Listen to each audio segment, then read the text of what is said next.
Okay, so what we're going to talk about today is the purchase and sale agreement and the finance contingency. At the end of today, I'm going to give you an assignment. I'm going to give you homework. And then tomorrow at 1:30, we're going to have a follow-up call. We're going to review the homework. You're going to fill out a purchase and sale agreement based on some parameters I'm going to provide to you. And then tomorrow we'll review that just real quickly. And then we'll go over the other finance contingencies and other documents that are typical exhibits to a purchase and sale agreement. So the version of the purchase and sale agreement that I have up right now is the editable version. So you can see that certain fields are in blue, highlighted in blue, and those are the fields that you're going to want to fill in. You have to put something in those fields. You use RDocs and you've set up your worksheet appropriately. A lot of this will be filled in for you. But every purchase and sale agreement is going to have an offer date. And this year being 2020, we're going to try to refrain this year from using just 3/30/20 on documents. We're going to type out 2020 just because it can be changed to 2019, 2018, and you've all heard that. So my recommendation is whenever you're typing a date to type out the word, the date, and the year with 4 digits.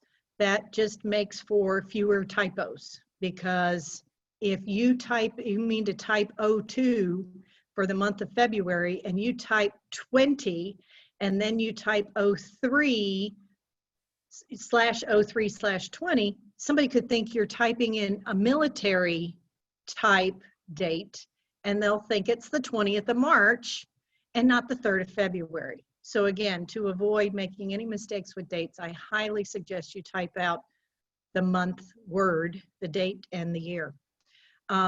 Every purchase and sale agreement in section 1 is going to have a property address.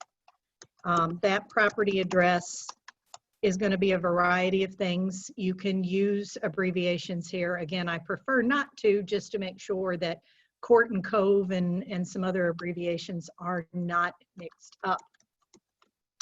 But again, if you use RDocs and you fill out your worksheet appropriately, all that will auto-populate.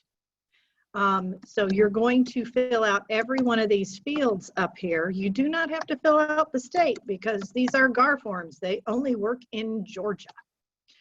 The MLS number, some people say fill it in, some people say don't. I say fill it in. Make sure that you've typed in the right number. Again, in RDocs, if you're pulling a listing directly from RDocs, that is going to be pulled in for you and you won't have the opportunity to make a mistake. The tax or parcel ID number, you can fill that in, but the best thing that you can do in representing your buyer in a transaction for the legal description is to pull the warranty deed from gsccca.org and attach it to the contract. The parcel ID will be on there. Everything you need will be on there. You don't have to worry about making any typos and selling the wrong property. Believe me, I've seen it. It's ugly. Purchase price of property to be paid by buyer. This is what you and your buyer have discussed. What do they want to pay for the property? I highly suggest using .00. And if you're not careful with the number of zeros, you can sell the property for $10,000 or $1 million when your buyer meant to offer $100,000. So again, the comma is populated automatically by the system, but using a .00 and checking this twice after you fill it in will make sure you put in the right amount. Seller's contribution at closing is the buyer's closing costs to be paid by the seller. Again, that's a number that, if you're not careful, can be incorrect. You can ask for $300 versus $3,000 or $30,000, and then the other agent thinks that you don't know what you're doing. Closing date or possession. Closing shall be, and put a date in there. What I suggest is that you put on or before, particularly if you're asking for a closing date that is way out there. Say you're asking for May 31st, 2020. that date is 60 days away.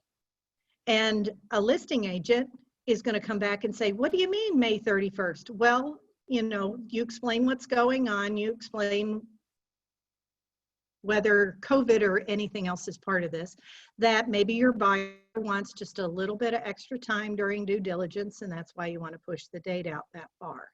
But if you put on or before, you give the impression that you'd be willing to close earlier than the actual May 31st date, whether they are or not. You always want to have possession at closing. If you don't have possession at closing, there is a GAR form, F-219, a temporary occupancy agreement. We're going to cover that document tomorrow.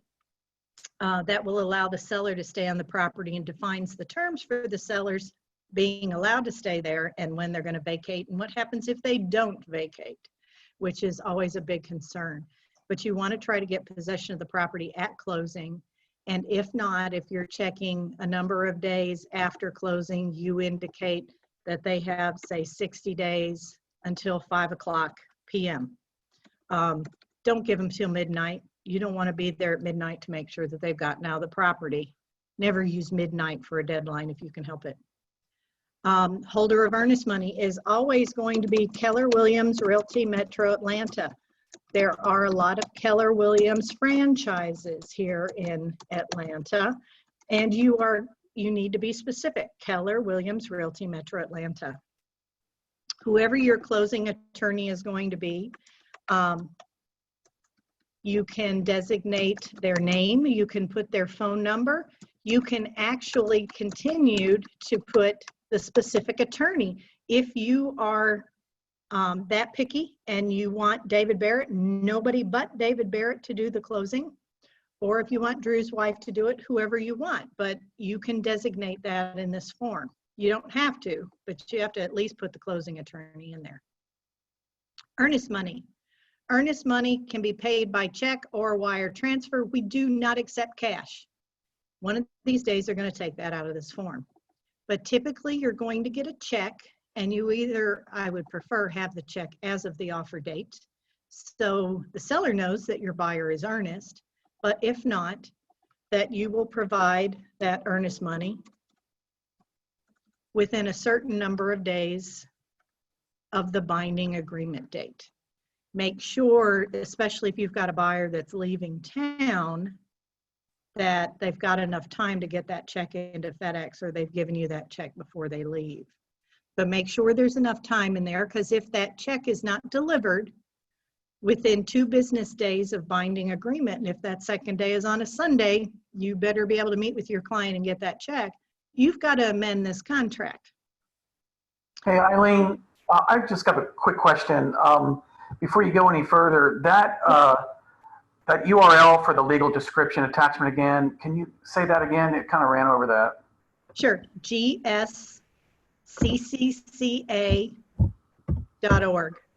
Right, okay, thank you. I'll type it in the chat window. Okay, .org, sorry, that's a typo.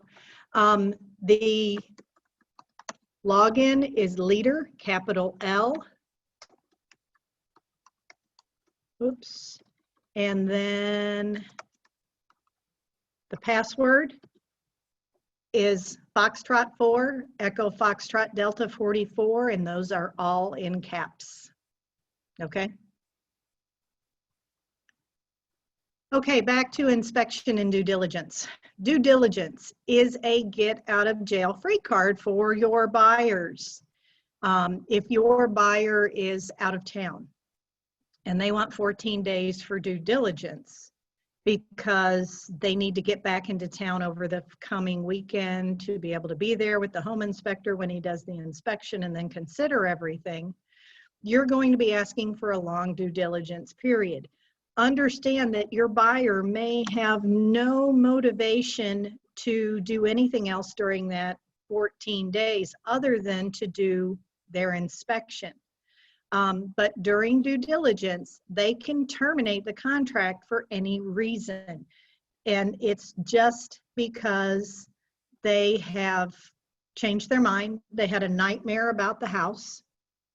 And Brian, can you send the password and log in for GSCCCA again on the chat window?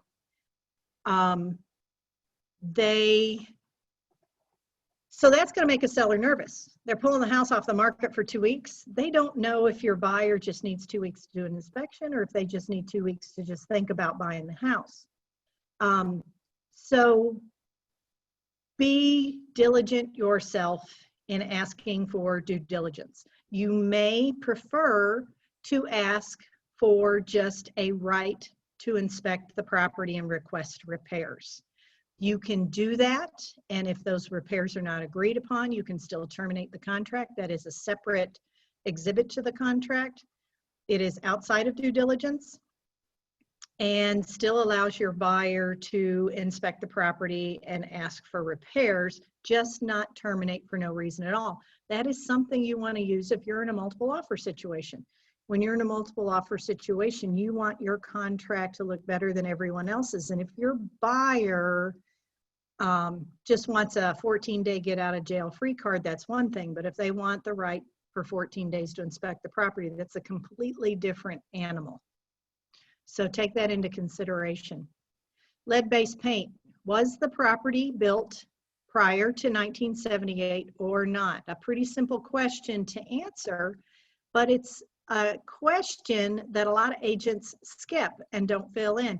And it's not that you don't intend to. You're in a hurry, you're writing this contract, you just want to get it all filled out, but make sure you slow down enough to make sure all the boxes are checked. Brokerage relationship. As the buyer's agent, you are the selling broker. So that again is Keller Williams Realty Metro Atlanta. And then however you are representing that person is a client or a customer. Now, should the listing broker also be Keller Williams Realty Metro Atlanta?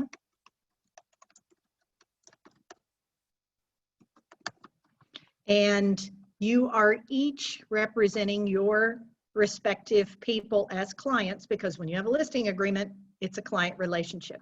All listing agents represent their sellers as clients except for Rhonda Duffy.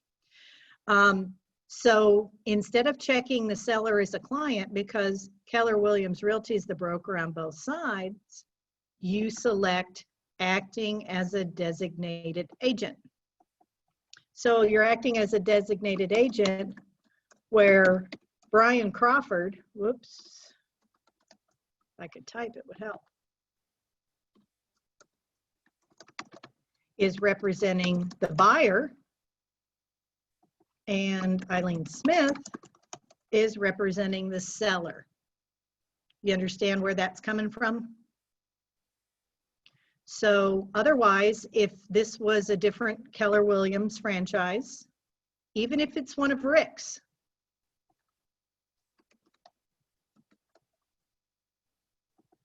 I would be representing the client, the seller as a client, because again, all listing agents have a client relationship. And then you would either be representing the buyer as a client or a customer. Okay, does that make sense? It's got to be within the same office, not the same group of offices. If there is a material relationship to disclose, if I, as the listing agent, have a relationship with the seller, I should have disclosed that in the listing. If you representing the buyer are representing your cousin or your husband's niece, you have to disclose that relationship. So you would say selling agent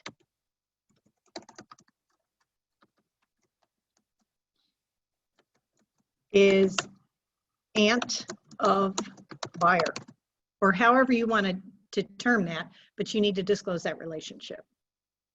The last thing you fill out on page 1 is the time limit of your offer. Don't let your offer expire at midnight. You do not want to be sitting up until 11:59 to see if they're going to send you a counter offer or accept your offer. Your offer is going to expire hopefully no later than 7 o'clock in the evening, and hopefully at 5 o'clock p.m., not a.m. Make sure you put a P in there. Now, how long you give the seller to consider your offer is something that you and your buyer will discuss and that you will discuss with the listing agent. When you know you're going to be making an offer on a property, you're going to call the listing agent. You're going to ask for the disclosures. You're going to ask if they have any other offers. You're going to ask them, how long does the seller need to consider our offer? Can we give you a 24-hour time frame? Is that enough? Sometimes there are sellers that have gone out of town, they're on vacation. The listing agent's going to need 48 hours just to contact them. You may find out that there is another offer that another agent is threatening to send, so you've got a potential multiple offer situation.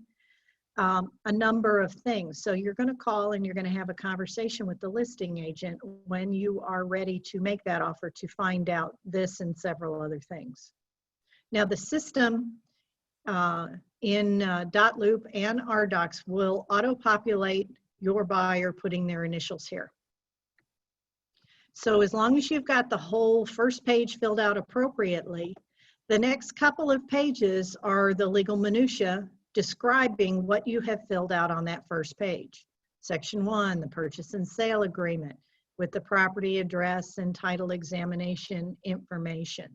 Number 2, purchase price to be paid, what that purchase price is. Closing costs, what that means. Closing date and possession, holder of earnest money, the closing attorney. Earnest money, what that means, when it will be distributed and dispersed, if it needs to be dispersed and how it will be dispersed. Inspection and due diligence, talking about a right to inspect.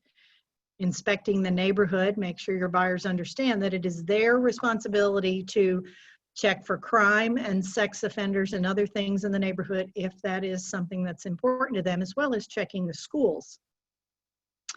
Lead-based paint. Brokerage relationships. This goes into extreme detail on what brokerage relationships are, and hopefully you have provided your buyer with the ABCs of agency to go with this, and what the time limit of the offer is and what that means. So that's all the legal detail of page 1, and it takes almost 3 pages to put that into the contract. The next thing we're going to get into is other terms and conditions. We're going to talk about notice, delivery of notice, who delivers notice to who, what is notice. Notice can be delivered in person, by courier or overnight delivery service, certified mail, regular US mail, email, or fax. And when you send that information over, say you send the offer over to the listing agent by email, once it is out of your outbox and you see it having been sent, that is notice to that agent. Now you're going to call them and you're going to text them and you're going to let them know that they have an offer from you in their inbox. And you're going to ask them to please. What's up, Brian? So my question right now for everybody in the group, is texting someone notice?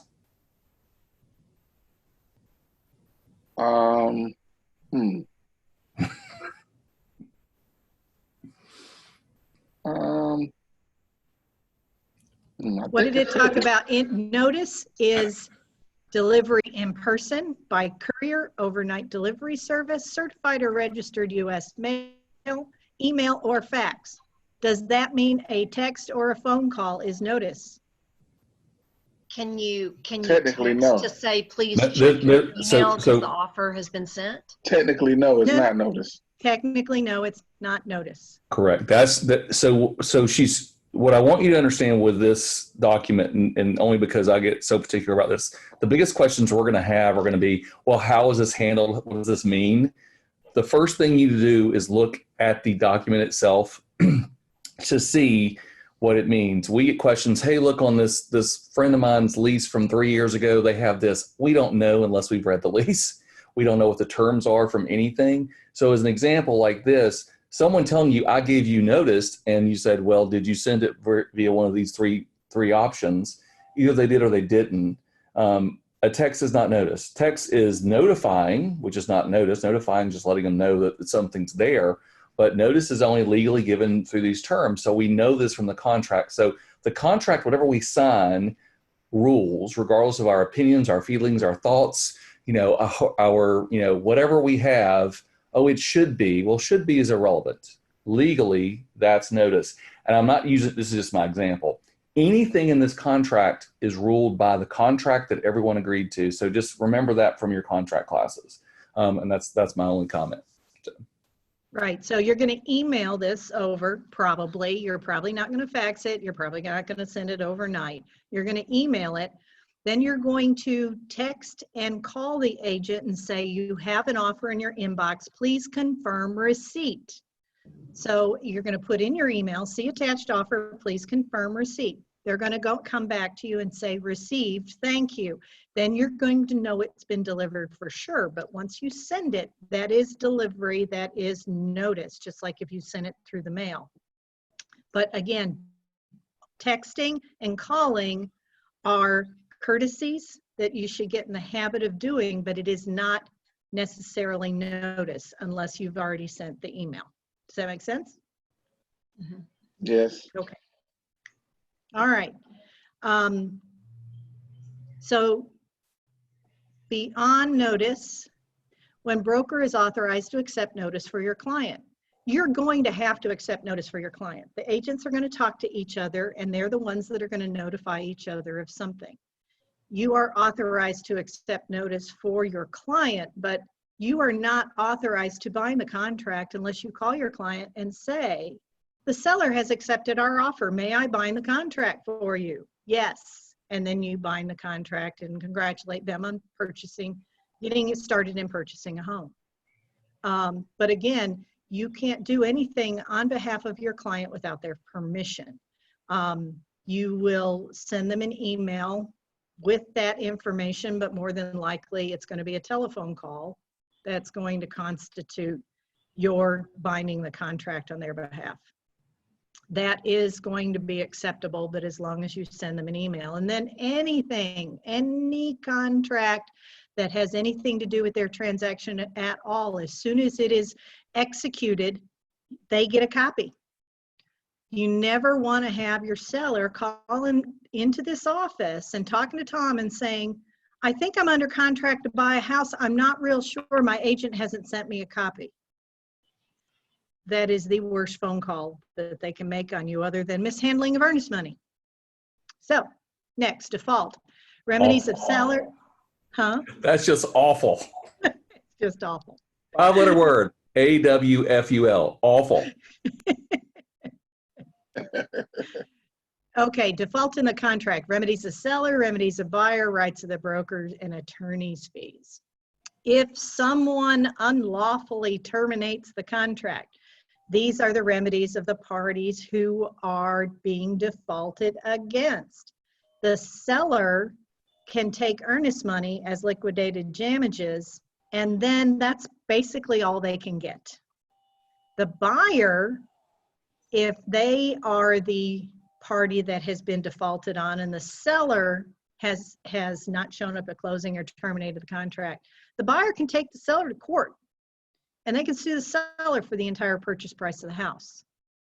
But they can also at least get the seller to reimburse them for expenses, those expenses being inspection fees, appraisal fees, loan application fees, whatever expenses they've had above and beyond getting their earnest money back. Rights of broker. Brokers can go after the defaulting party for commission. Again, you don't do that as an agent. That is your broker's responsibility. The broker has to feel like it's worth the cost of going after your commission. Typically, it's not going to be, but that is in this contract. And attorney's fees. Any litigation that results from a defaulting party, the loser pays. This is a loser pays situation. So if the buyer and seller sue each other and the seller wins, the buyer pays all attorney's fees for all attorneys involved. Risk of damage to property. Okay, the property is to be delivered at closing, basically in the condition it's in the day that it went under contract, and if not, the seller is to remedy that. Example, 3 days before closing, a tree fell on a house that I was representing a buyer on. we had to delay closing. The seller had to make a claim with their insurance company. They had to get the tree removed. They had to get the roof fixed. And then after everything was done and verified by home inspectors, we went to the closing table. So if anything happens to the property, the seller has to make it whole, or at least into the same condition as it was the day that went under contract. Other provisions, condemnation. Sometimes the city or the county will come in and condemn a property. If that happens, the seller needs to let everybody know, and then they have to either work out another deal or the buyer walks away and gets their earnest money. Consent to share non-public information. This all has to do with the ALTA statement. When the ALTA statement was created 4 or 5 years ago, it was created to be a private document, only to be viewed by the buyer for their portion or the seller for their portion. It wasn't working out real well because the agents are usually the people who explain the settlement statement to their clients before closing. The attorneys prepare it. Loan officers need to look at it. So this is a consent statement saying that the buyer and seller are aware that other parties to this transaction are going to be allowed to see that document on an as-needed basis. Duty to cooperate. Everyone will cooperate with everything that's going on in the contract, signing documents, allowing access for appraisers and home inspectors and walkthroughs and so on and so forth. Electronic signatures. Basically, this says electronic signatures are acceptable in a real estate transaction. That has not always been the case. Entire agreement modification and assignment. Okay, this agreement is the entire agreement as well as any exhibits attached to it. It's kind of a no-brainer, but again, these things are all in here for a reason, and there was obviously a lawsuit at some point over that.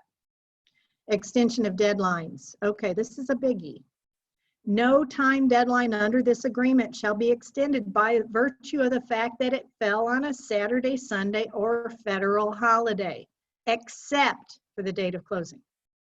So if an agent messes up and looks at the wrong month on the calendar and picks a date that they thought was a Friday that turns out to be a Saturday, you can close on Friday, or you can close the following Monday, as long as it's not a holiday.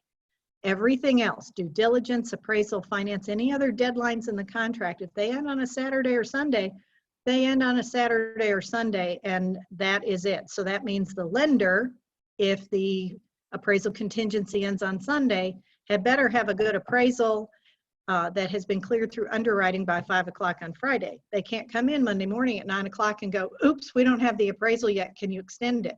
It's already expired. GAR forms.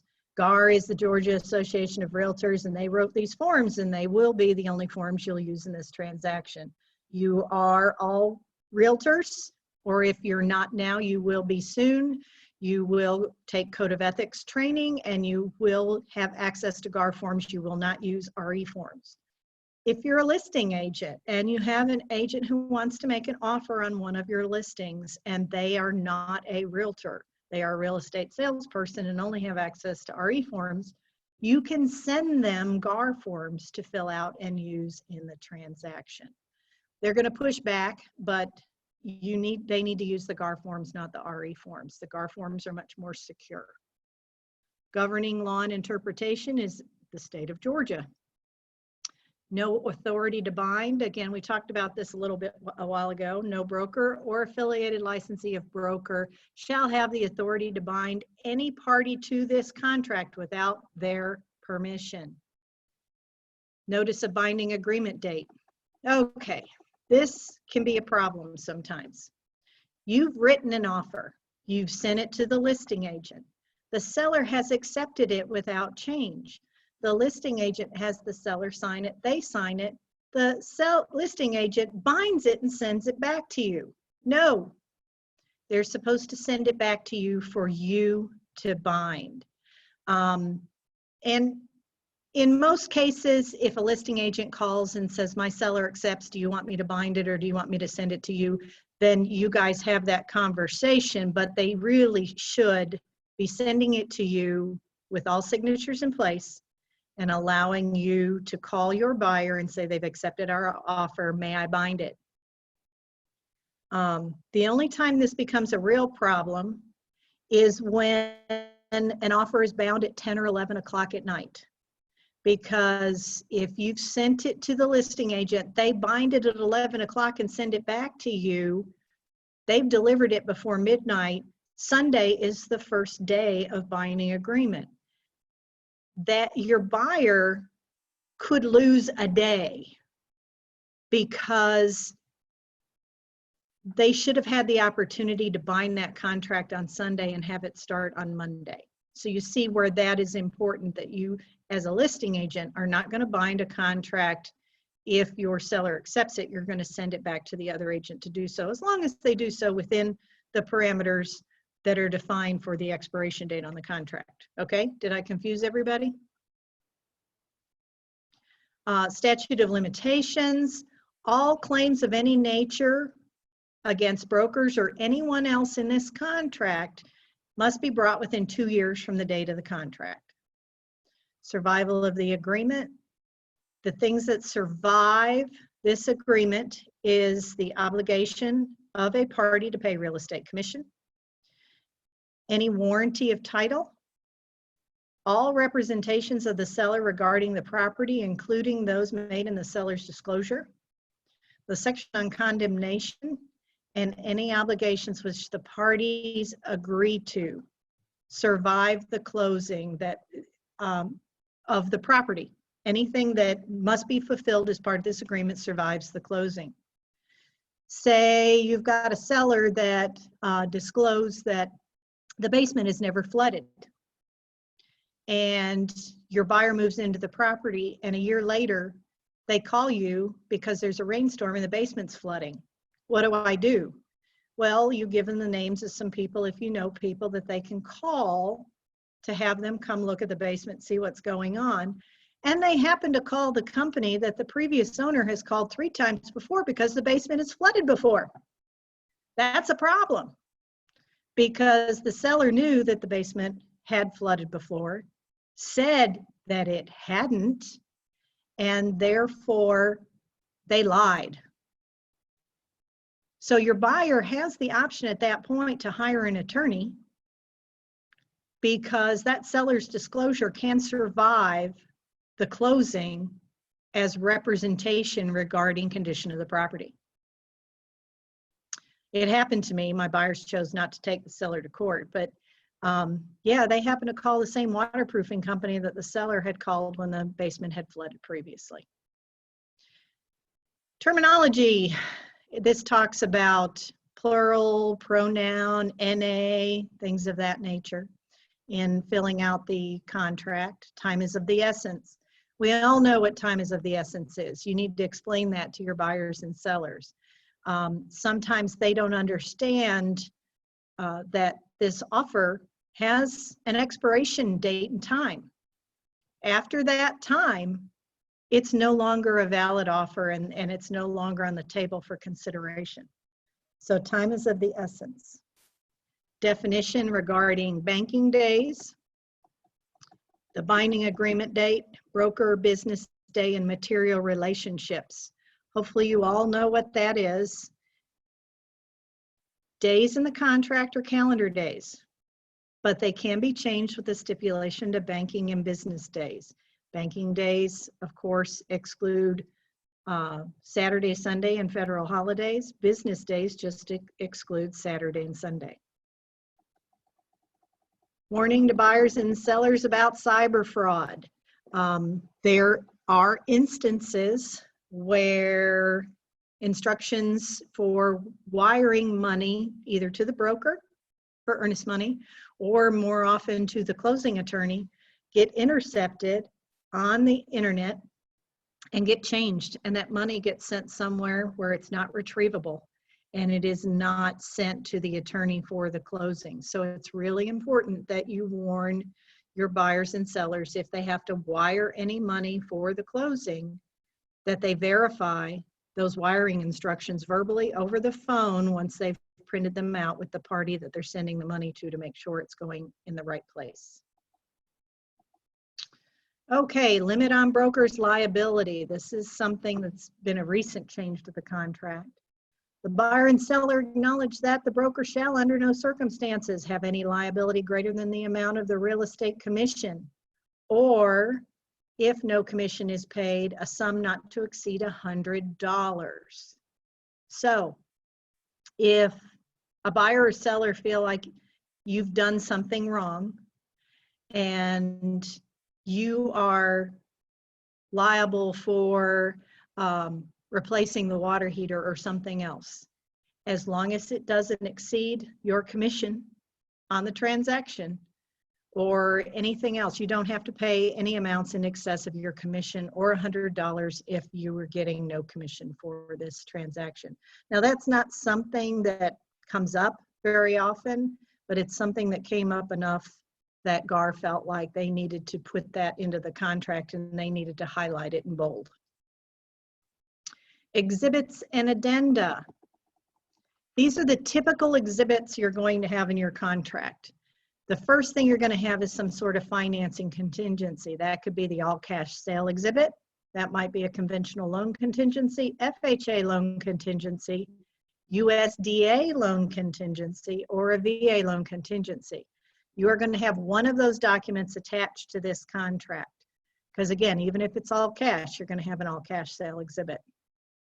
You might use a backup agreement contingency if the property has already gone under contract with another buyer, but your buyer doesn't want to necessarily look anywhere else or really, really wants this house and wants to be a backup. So instead of waiting to see if the current contract terminates, you attach a backup agreement contingency to your offer. It can be bound as a contract because of the backup agreement contingency. And if the primary buyer backs out or they can't agree on repairs, your buyer automatically becomes the purchaser of the property without that property having to go back on the market or back into multiple offers. Closing attorney acting as holder of earnest money, you're not going to do it. You're going to avoid that at all costs. And if for whatever reason, the attorney has to hold the earnest money because it's a huge amount of money, or someone in the transaction just absolutely insists, there are two forms that go with this. It's not just the one that is indicated. But talk to Brian or I before you do that. Community association disclosure exhibit. Hopefully, if the property is in an association, whether it's a condo or HOA, the seller has filled out that form and the listing agent has sent it to you to include it as part of the contract. Condominium resale purchase and sale agreement. If the property is a condo, you need to attach this form to your offer. So that's what makes this the purchase of a condominium with slightly different terms than a single family home. Lead-based paint exhibit, you're going to attach, hopefully pre-signed by the seller. Buyers do not sign this form first. Sellers always sign this form first. If the property was built before 1978 or has some fixture, say a mantle or a vanity, that was built prior to 1978 and may have lead-based paint underneath all the other layers of paint or anything else. Lease purchase and sale exhibit, or lease for lease purchase agreement. I hate lease purchase. If you have to do it, we'll talk about that separately, but lease purchase is a slippery slope. Let's leave it at that.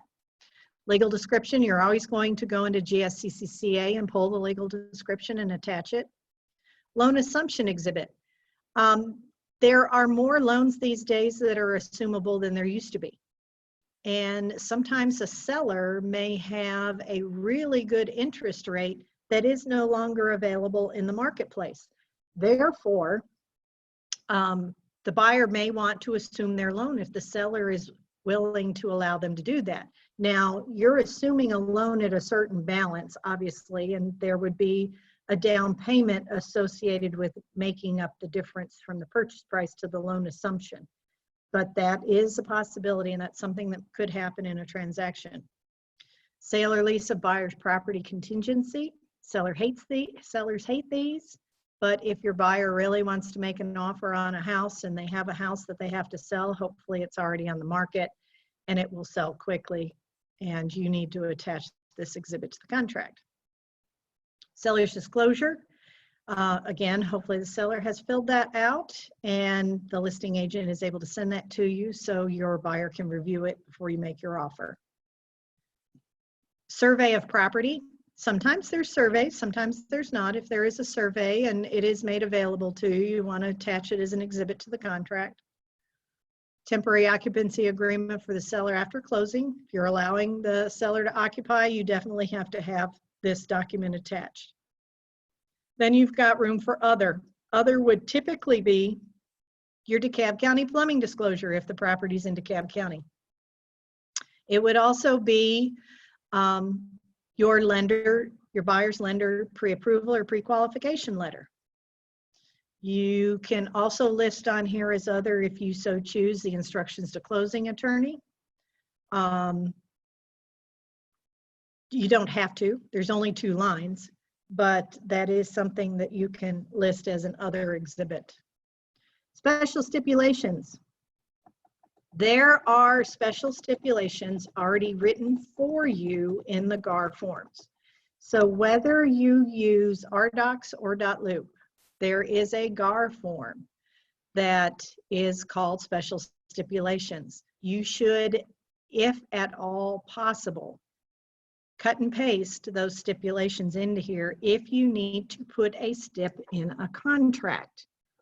Sometimes you need to take a couple of words out or modify them in some way, shape, or form, but try to stick as much to the original verbiage as you can. If you have to write a special stip that is beyond anything that's pre-written for you, check with Brian or I first. Or check with your closing attorney to let them help you write it, because you want to be careful about how you word stipulations because they are legally binding, and if they're not worded appropriately, you may not be getting for your buyer what they want. The intent may not be there. And then we have the signature page. The buyer's name, seller's name, address, phone number, and email. There's a lot of agents that don't like to fill in the buyer's address, phone number, and email. If you're representing your buyer as a client and the listing agent is representing the seller as a client, there's no problem putting that information in this contract because it is used by the closing attorney. But if for some reason you feel that it might be misused, don't put it in there. But I always fill out my buyer's information and my seller's information in full. And then you're going to fill out the information for both agents. You're going to fill out your information, and the listing agent's information should auto-populate.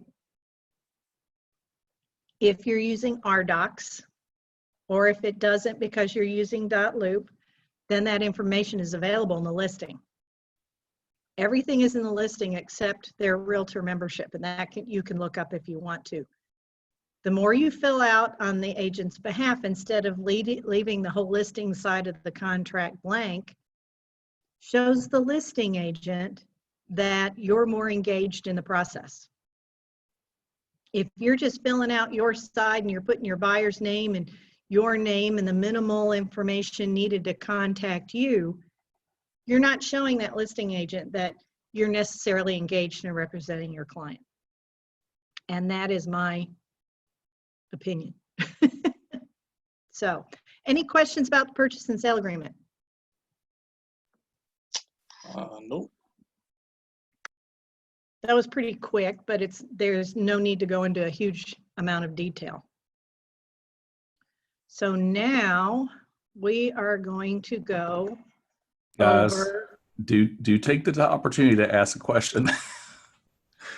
It seems like on these video calls, people are less likely to ask questions, but this is your point. You know, I mean, you've got a few minutes. We're doing great. We've done this in 46 minutes, actually. This is faster than normal. So feel free, if there's a question you have about anything right now, you've got Eileen on the call. So I would, take a minute and think about if there's something in here You know, why anything. That's why we're here. That's why we have these sessions. So don't think that you're bothering anybody by asking questions. Please, please, please ask questions. That's why we're here. I have a question. Can you hear me? Yep. Yes. Okay.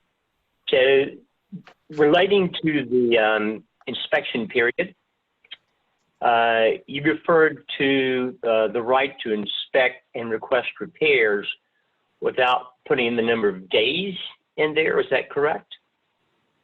There's So a difference if- between due diligence and a right to inspect. They're two separate issues.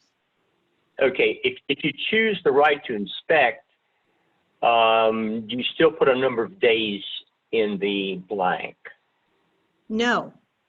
There's a Okay. separate exhibit called right to inspect and request repairs. So due diligence would be 0. Okay. A That's what I separate thought. You put exhibit. 0 in there. Okay. All right. Thank you. Yeah. Don't leave any fields like that blank.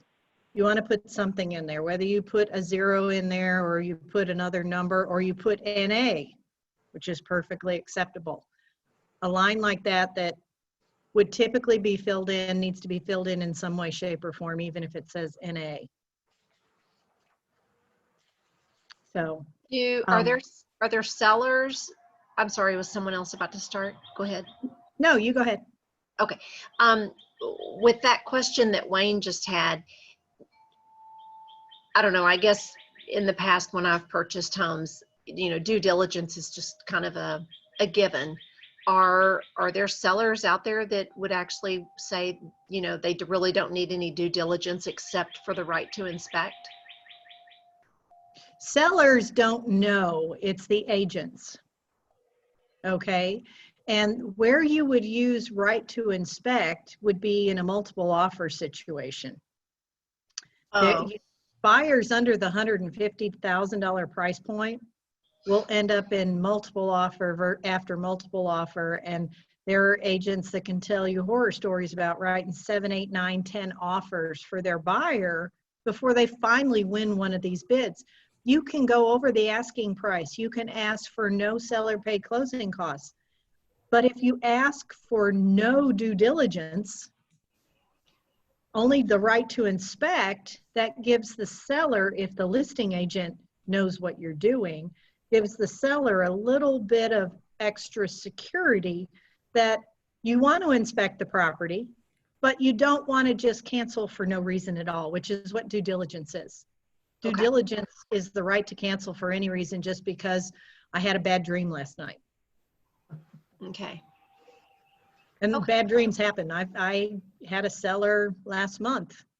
They started having nightmares about their son falling off the retaining wall in the backyard the night after we went under contract, and they terminated during due diligence because they just changed their mind. So it also, that helps, just having that right to inspect only and not due diligence gives your buyer an edge. Yes. In a multiple offer situation, a listing agent that understands the difference, yes, it definitely gives them an edge. Okay, great, thank you. Yep.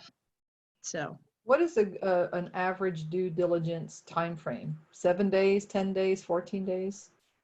7 to 10, and the shorter the better. Okay. Honestly, for you as well as for the seller, you want your buyer to get in there, get the home inspection done and request the repairs, and let's move on to purchase the home or not.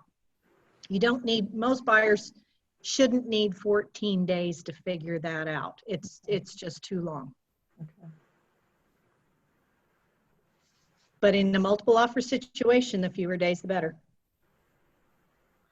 Can you go over the notice of binding agreement date one more time? Okay.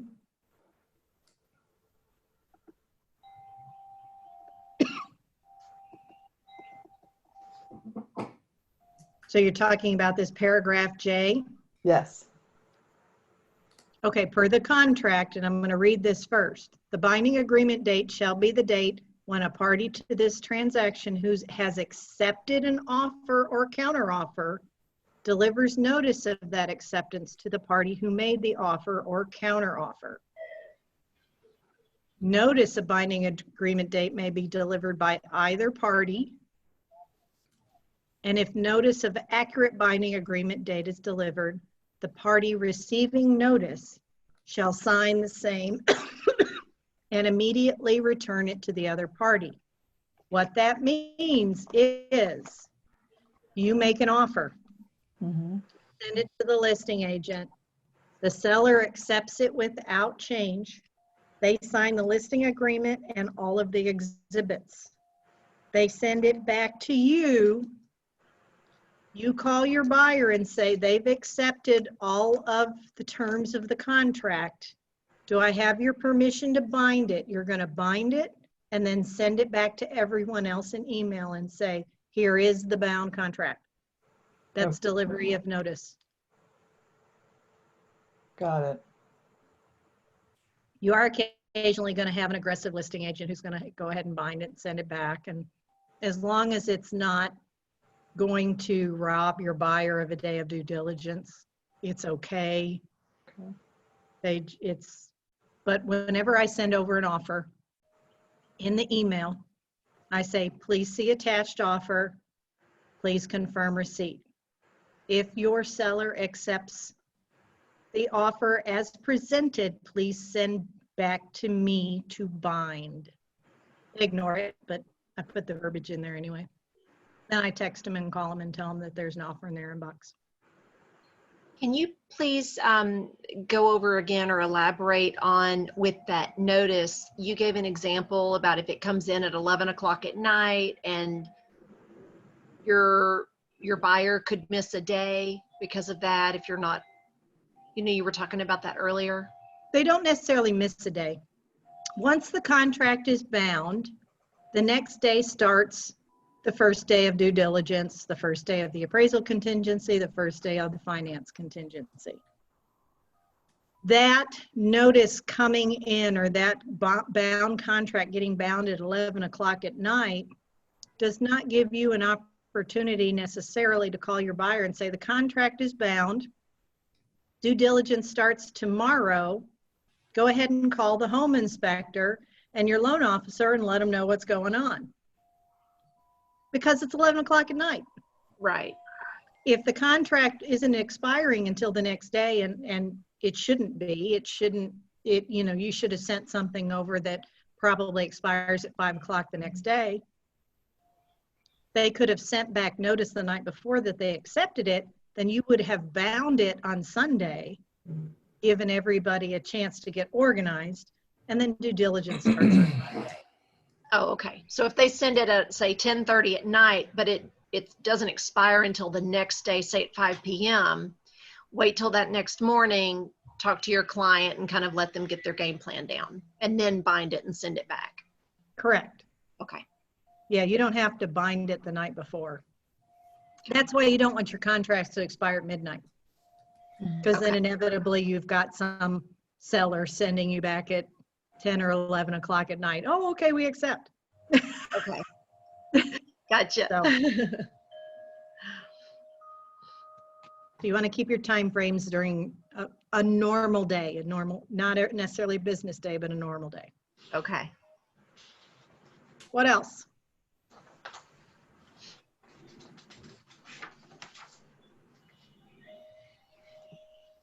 Let me see who's unmuted here.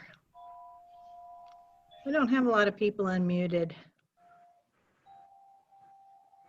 Is there noise coming in? I can see the list because I have control. All right. Eileen. Yes, Eileen. sir. Hey, Yes. it's Jeff. Yeah, Jeff. I have a question because I am under contract with a closing date that possession is 5 days after our actual close date. Okay. Do I receive the F-219 temporary occupancy agreement form from the listing agent? No. Should I be asking for that? You should have filled it out when you sent over the contract. When did the 5 days get negotiated into the contract? That would have been when we were countering. Okay, so who countered with the 5 days? The listing agent? Yes. Mm-hmm. Yeah, when they countered with the 5 days, they should have included that document and written Okay. stip that that exhibit was being attached to the contract. So what you need right now is, in representing your buyer, you need to, and Brian and I will help you with this, you need to write an amendment that adds an exhibit to the contract. That exhibit being the occupancy after closing.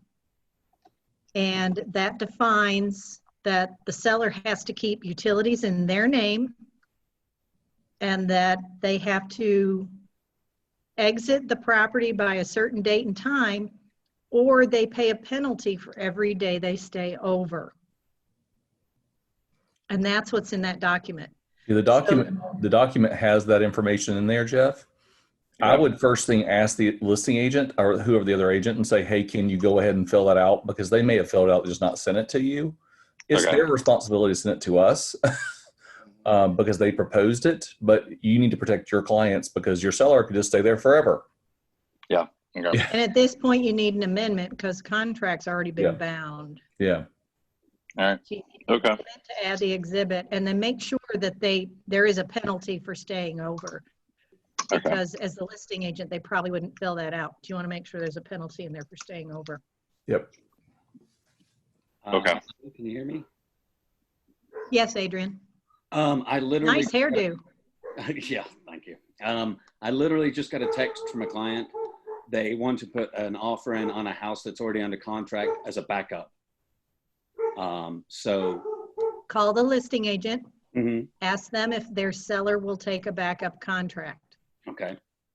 If the seller won't sign a backup contract, then you can send it over anyway, but just tell your buyer they are probably not going to sign it.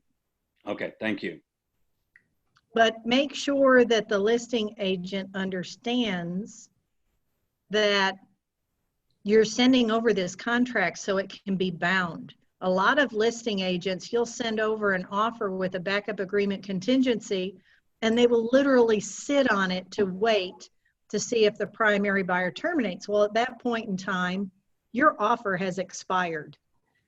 Make sure they understand that you're sending this over so it can be bound. So in the event that the primary buyer drops out, you become primary immediately. Now, I don't know what the offer is from this person, so we just make our offer on the house, what they want to offer. Yeah, unless the agent tells you otherwise, yeah, make the offer that you want to make, and they can counter it. They can still counter it. Okay. So there's a question, are the days on the contract always business days? No, they are calendar days. They are always calendar days, always.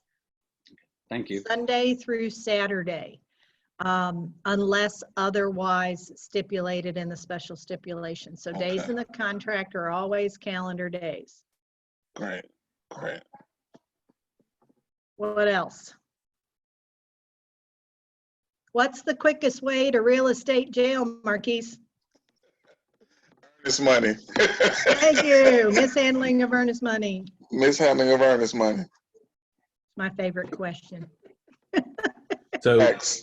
especially with right now, because we've got the situation with the office essentially being limited hours or closed right now, understand that we can still turn in earnest money. We turn it in the box on the outside of the building, not inside.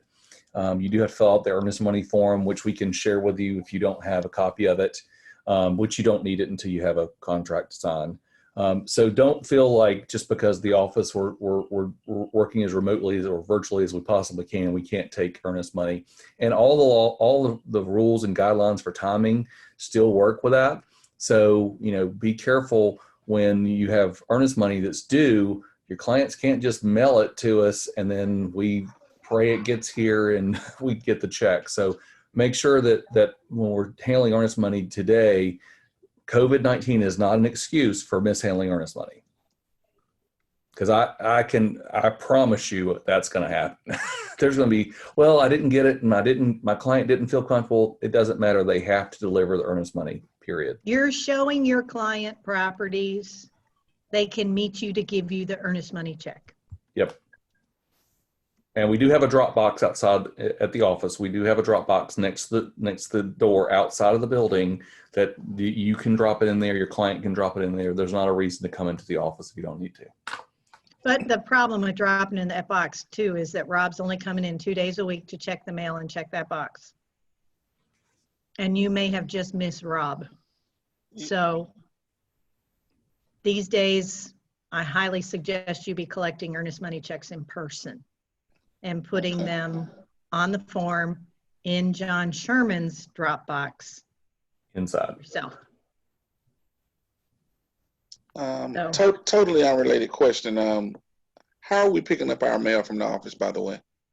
You can come in and pull it out of your mailbox. Rob's coming in 2 days a week and putting the mail out. Okay. But you don't want to tell people to mail you something that has, time delivery. Okay. But yeah, the office is accessible. Brian and I are here right now. Your key card works. So yes, you can come we're in in and two check your separate mail. rooms. Just so y'all know, we are following every guideline and rule. And beginning tomorrow, we are not going to be in the office unless for some reason I have to or she has to. But otherwise, these classes are going to be done. She'll be doing her classes from her house. I'll be doing mine from my house unless there's some technical reason we need to. So that's the plan. And from Sean this morning, he's really pushing us to do anything virtually or remote as we possibly can. Well, I like it. Well, good. We're gonna do probably 5 or 6 of these, and then they'll be recorded so you can access them later. It doesn't mean we're going to stop once everything goes back to normal. We're still going to hold the in-person classes. Yep. Okay, any more questions on the purchase and sale agreement? You need to ask your questions now because you're going to all have to fill one out for homework and provide it tomorrow. You giving out homework? I'm doling out homework. You got nothing better to do, Marquise. You get on these need conference homework. calls. You get on these calls. You got to do homework. That's the rule. That's the new rule. You get on these conference calls. You have to do homework. So, okay. So we're going to go over the conventional finance loan contingency because your homework is going to include a conventional loan. So you're going to have this as part of your offer that you're going to write tonight. So the loan contingency is going to have an exhibit letter, whether it's A, B, C, or D. A lot of times the legal description, when you pull it from GSCCCA, already says exhibit A. So just go with it. That's exhibit A. Make this exhibit B. This is part of an agreement with an offer date of. That offer date is the date that's on page 1 of the purchase and sale agreement. So that's March 30th, 2020. For a property known as, and it's the same property address that you have in the purchase and sale agreement. This is what links this contingency to your purchase and sale agreement.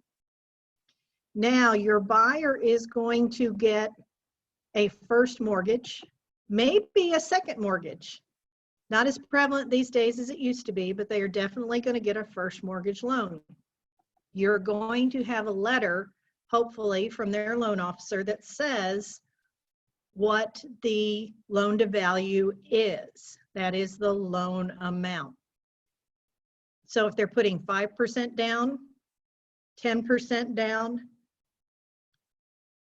the loan contingency is up on the screen. I'm not sure why you're not seeing it. Do I need to close the, who's not? I'm not seeing it. Yeah, still the last page. Oh, hold on, sharing just got turned off. Let me go back.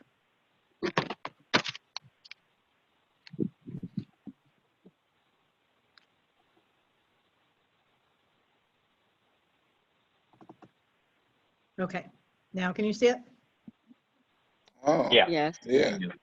Okay, yeah, I don't know why the sharing stopped. For some reason it stopped. So, all right. Okay, so your loan contingency gets an exhibit letter. The date is the same date that's on page 1 of the purchase and sale agreement. The property address, and then the type of first mortgage loan that they are getting. Again, typically, this is a percentage of the purchase price. They can put 5% down, they can put 10% down, they can put 20% down. That will be in the pre-approval letter. So whatever that says, and sometimes the pre-approval letter says they're pre-approved for X number of dollars with a purchase price of other, and you have to sometimes do the math. But we're gonna say this is an 80%, whoops, let's get numlock on. 80% of the purchase price. They're putting 20% down as a down payment. They're gonna get a mortgage, a 30-year mortgage. Sometimes people get 15, sometimes they get 20. Typically it's a 30-year mortgage. And your pre-approval letter may or may not have an interest rate in there. Interest rates are determined by the prevailing rate and a buyer's credit score. You can ask the loan officer what the interest rate is. You don't have to be spot on, okay? But as long, if you put, say, 4%, right now, most people can get 3.5 if they've got good credit.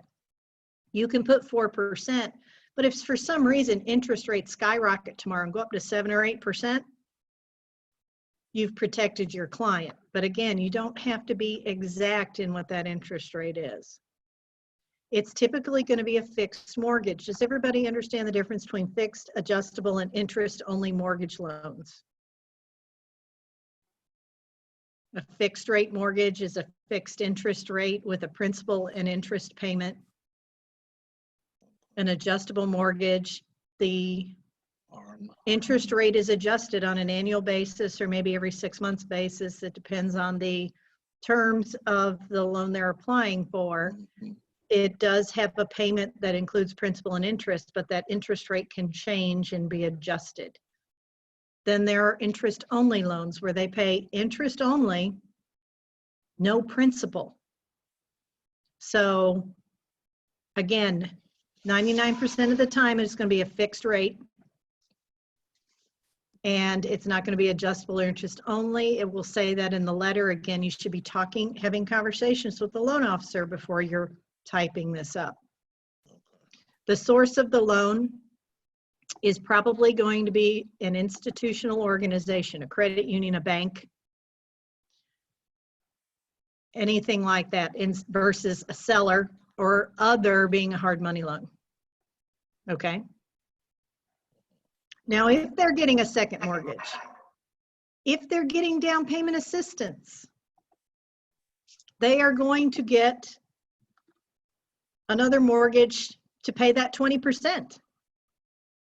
That mortgage might be a shorter term, might be a really high interest rate. But again, you're going to know this because you're going to speak with the loan officer before you start filling this out. And now you're going to actually designate who that mortgage lender is. Because Section 2 says, unless an approved mortgage lender is identified below, buyer may apply for approval of the loan with any institutional lender licensed to do business in Georgia. That doesn't make a seller feel good. Me as a listing agent and my sellers, we want to know your buyer is not going to bounce around and start shopping for a loan after we've bound the contract. I want to know who they're going to be borrowing money from. So I want you to put whoever their lender is in here, and you can go ahead and type in the loan officer's name and phone number if you so choose. If they're not sure if they're going to use Shelter or they're going to use their credit union, you put them both in there. Okay, you can put more than one. If they change, which buyers do, you want to notify the seller that there's been a change in the lender. Just so everyone knows what's going on and there are no surprises. Now, this agreement says that buyer may apply for different loans. Now, with conditions, a loan denial letter for the loan described above, or if a loan denial letter for the loan described above is received, the buyer may also apply for a different conventional loan, say with 10% down or 5% down. They cannot apply for an FHA, VA, or USDA loan and get their earnest money back if that loan is denied. Right. Okay, sellers prefer conventional loans. It shows that your buyer has strong borrowing power. People with FHA loans have less money to put down and have less than stellar credit.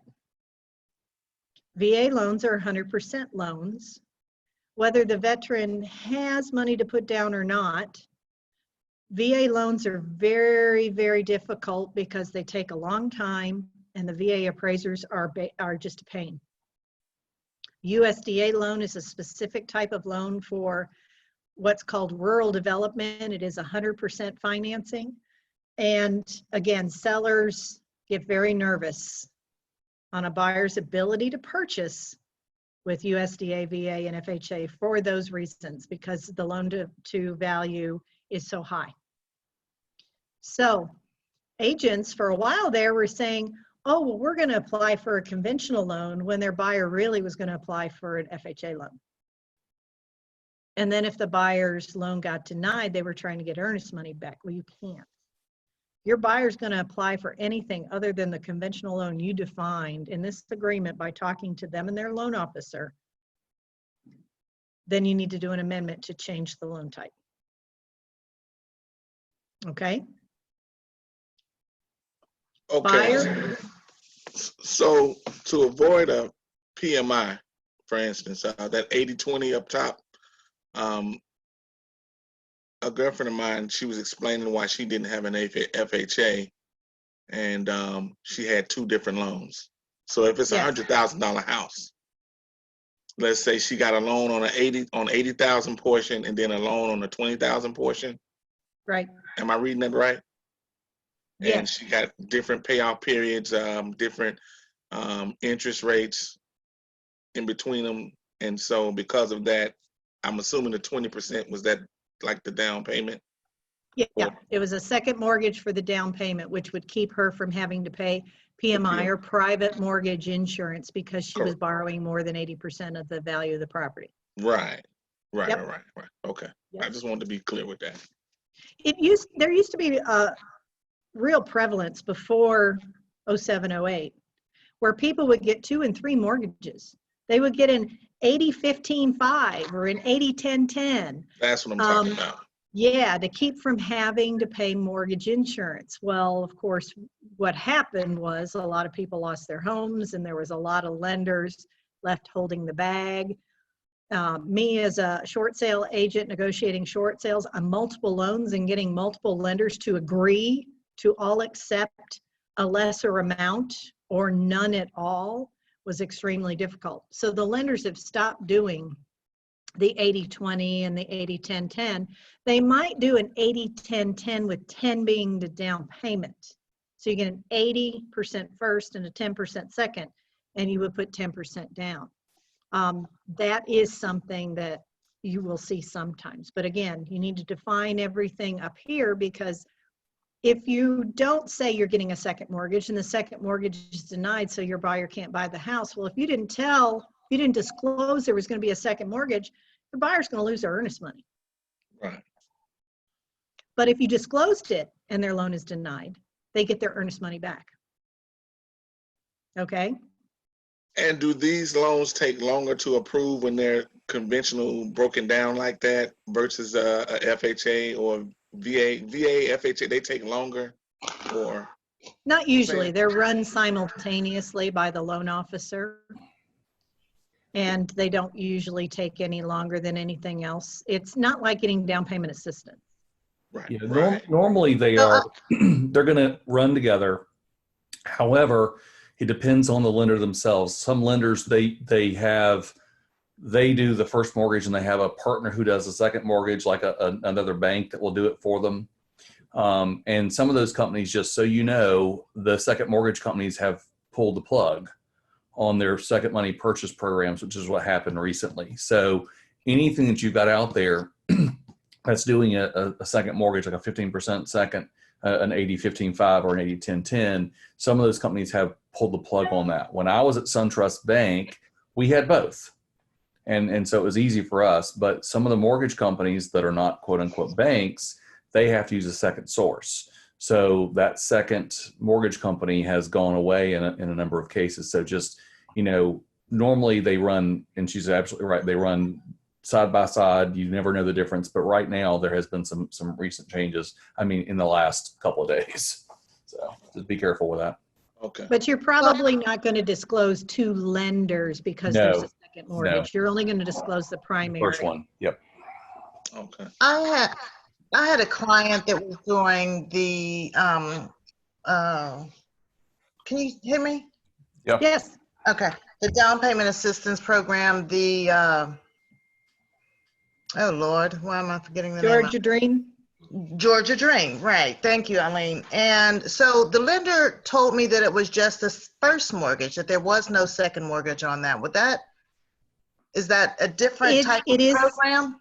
It is not a loan program. It is a down payment assistance program.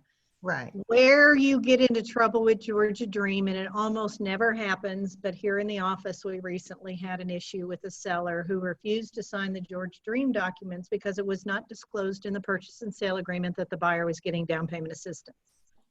So she was refusing to sign the document. As a result of that, the buyer's loan was denied because they needed the down payment assistance to purchase. So if you have a buyer who's getting an FHA or even a conventional mortgage and they're getting down payment assistance, you should put in the special steps that buyer is applying for down payment assistance with Georgia Dream, just as notification. Okay.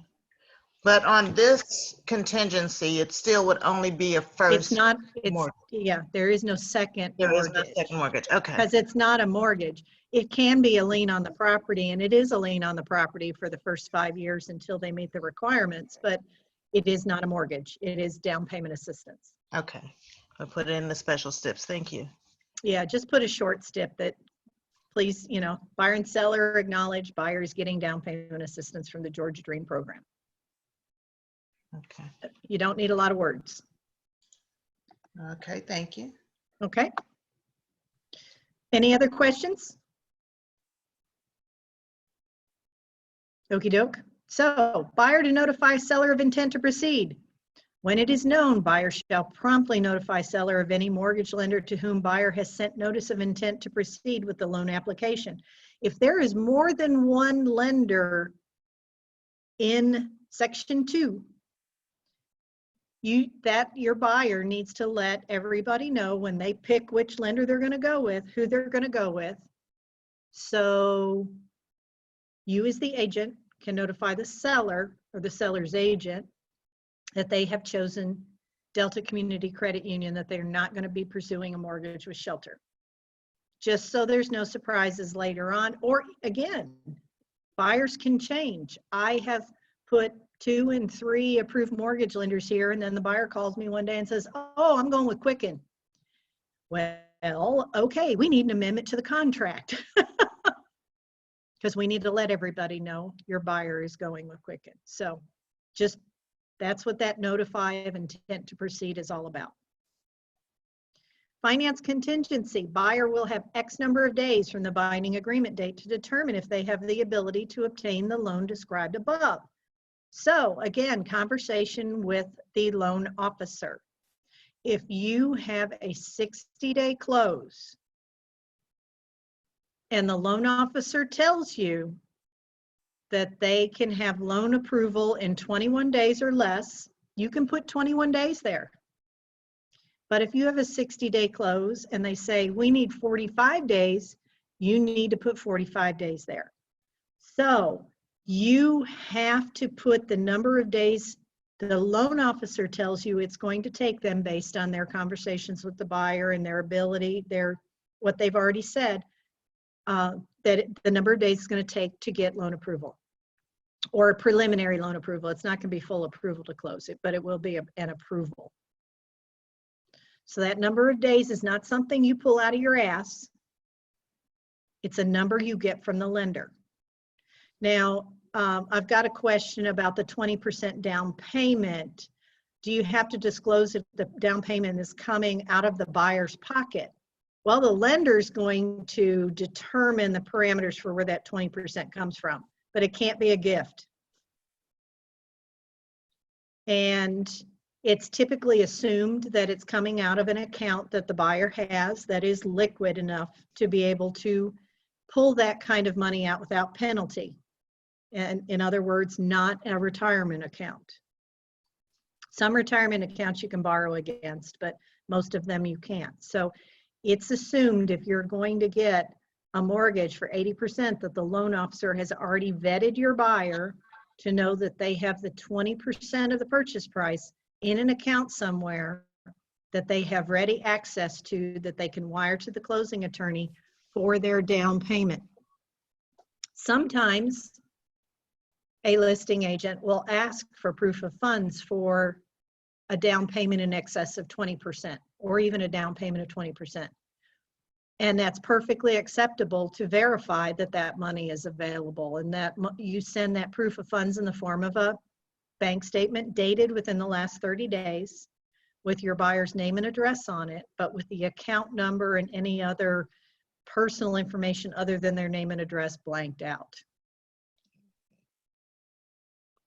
Does that answer your question?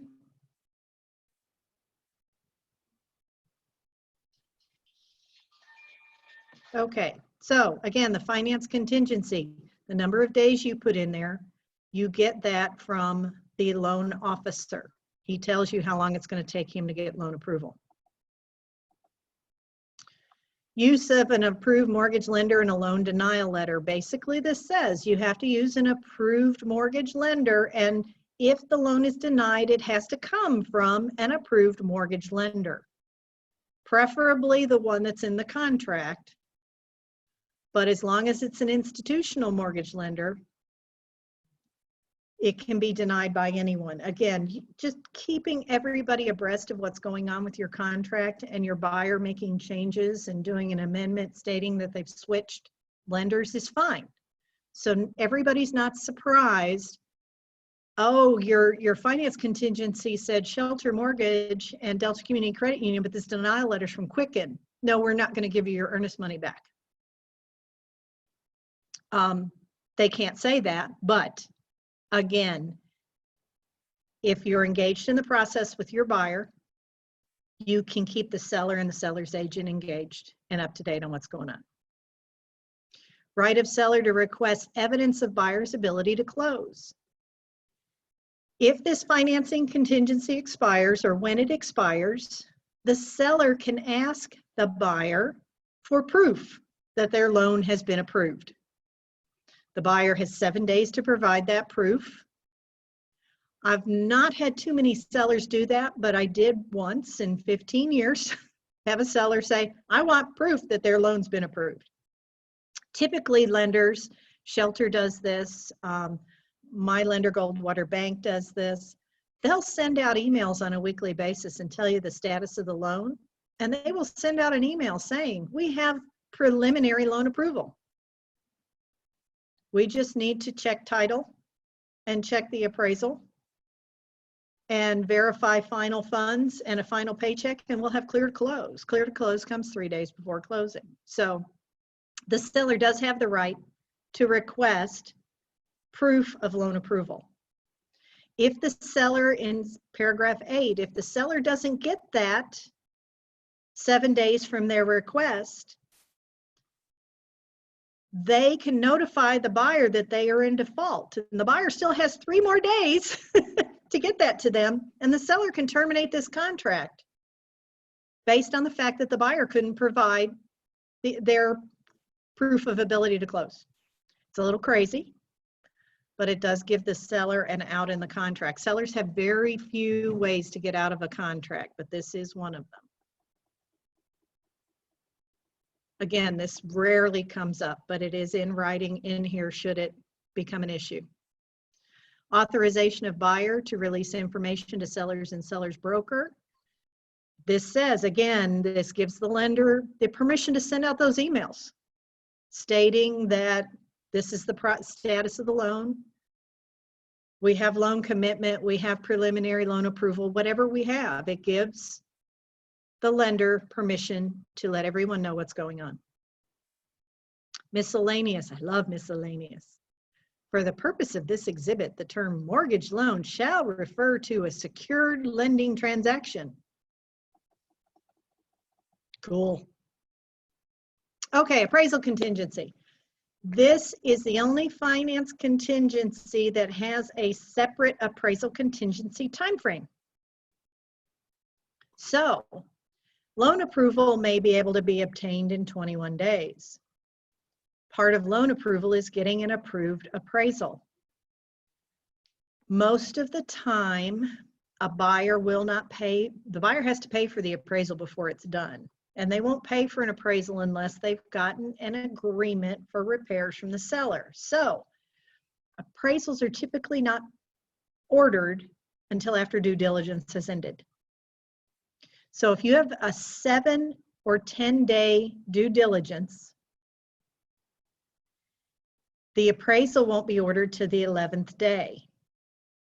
It's probably going to take a week for it to get back to the lender. So your appraisal contingency is going to need to be somewhere around 18 days. And loan approval is 21. So check with your lender. Check to see if if the buyer is going to order the appraisal before due diligence is over, or if they're going to dig their heels in and wait. And then if you've got a long due diligence period, you may not be able to get that appraisal done and back before loan approval. Hold on the private money question, okay? But you have to talk to the loan officer about this. You have to talk to your buyer about this. Now, when that appraisal comes back, if it does not meet contract value,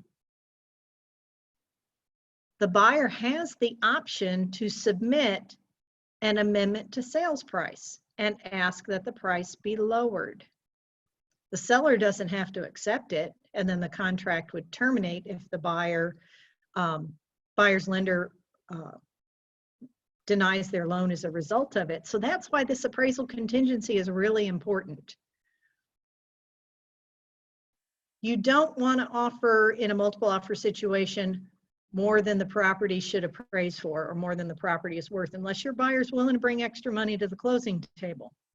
So again, the appraisal contingency is the time frame that your buyer has and the lender has to get the appraiser out there and get a contract value. And if you don't have a contract value, then you have to try and negotiate lowering the price. And depending on the situation, that may not be possible. So this appraisal contingency time frame is really important. It can be 21 days, just like the loan approval, if the loan officer says that that's acceptable.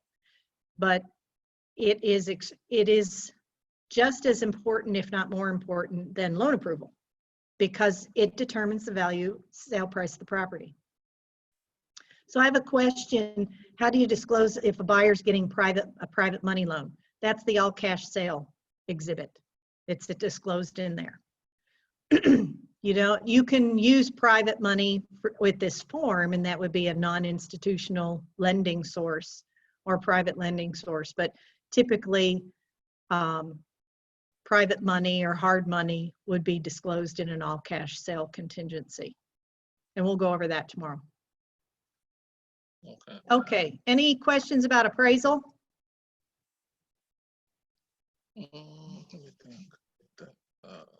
It's just real important that you talk to the lender. Make sure you get a date that they can hit based on their conversations with the buyer. There's verbiage in here about how much time people have to reduce the sale price once the request has been made, so on and so forth. Yeah, Wayne. So Eileen, with the COVID situation, any extreme dates or times we need to be aware of than what you mentioned as far as adding extra time here or there?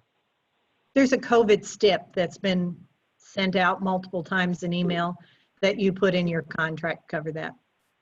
Okay, got you. But sellers, if you've got a listing, your seller needs to be aware that in addition to buyers tromping through their house to look at it and make an offer, they're going to have a home inspector in there and they're going to have an appraiser in there. They need to be prepared to allow those people to come into the house in a timely manner. If the seller is blocking access to the home appraiser or the home inspector, that's a problem. And they can be considered to be in default, and then they can be taken to court. Mm. And when you take a seller to court, you sue them for the entire purchase price of the house. It's called specific performance. Whoa. Whoa, yeah. So there's room here to put in some stipulations. Stipulations should go in the purchase and sale agreement, not in here.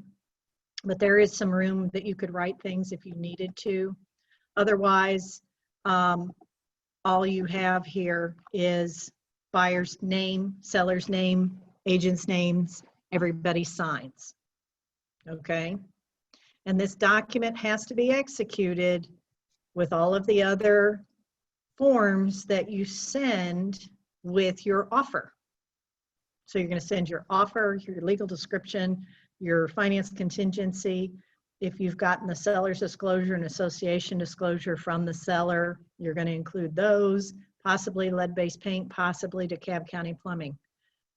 All of those things have to be signed and sent over and then properly executed by the seller and the seller's agent and sent back for you to have a legally binding contract. I have a question. Yes, ma'am. Just looking here and thinking back to the purchase and sell agreement that we were going over as well. When we put in the information for the buyer or seller, you know, that we're representing and our own information, the other agent, when we're inputting their information, I know before you were saying, you know, fill everything in and it shows that, you know, you're on top of things. And do we have access to, I mean, are we able to get everything except basically their signature? I mean, is there a place where we can get their license number and, you know, like, do we fill all of that in, or do those kinds of things? We just basically put in their name and what broker they're affiliated with. It's all in the listing. Their license number, their broker's license number, their broker code, their broker's phone number, their fax, their broker's fax. Everything is in the listing except their realtor membership. Okay, that's right. I wasn't thinking. All right, thank you. No, it's okay. It's okay. But it's all in the listing. If you look at any listing, yeah, no, that's fine. That's fine. That's why we're here. If you look at any listing in FMLS or Georgia MLS, all of that information is in there. Okay. And then if you're using RDocs for your contract, you're going to put the MLS number into the tile and it's going to suck all of that in automatically. So you don't even have to worry about looking for it. It's Okay. going to import it into all your documents. Okay, great. Thank you so much. You're welcome. So any other questions about the conventional loan contingency or any other loan contingency for that matter? We've got a little extra time. I can bring one of the other ones up.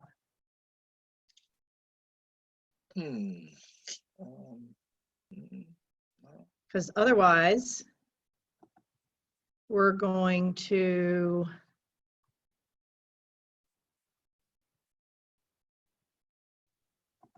let me see. No, that's not it. So for your homework,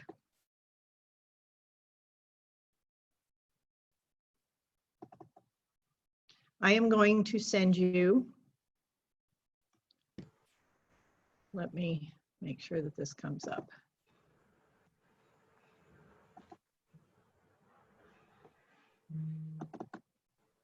I'm going to send you this offer worksheet. Can everybody see it?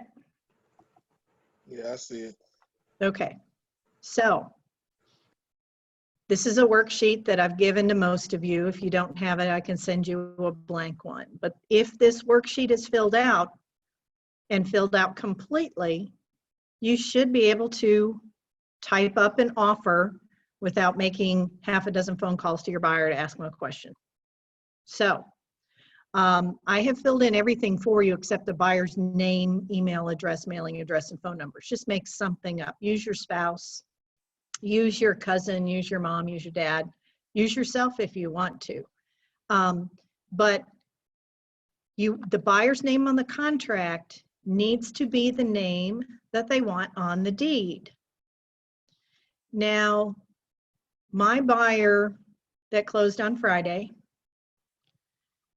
told me she wanted her name to appear as Portia Lynn Richardson Spears.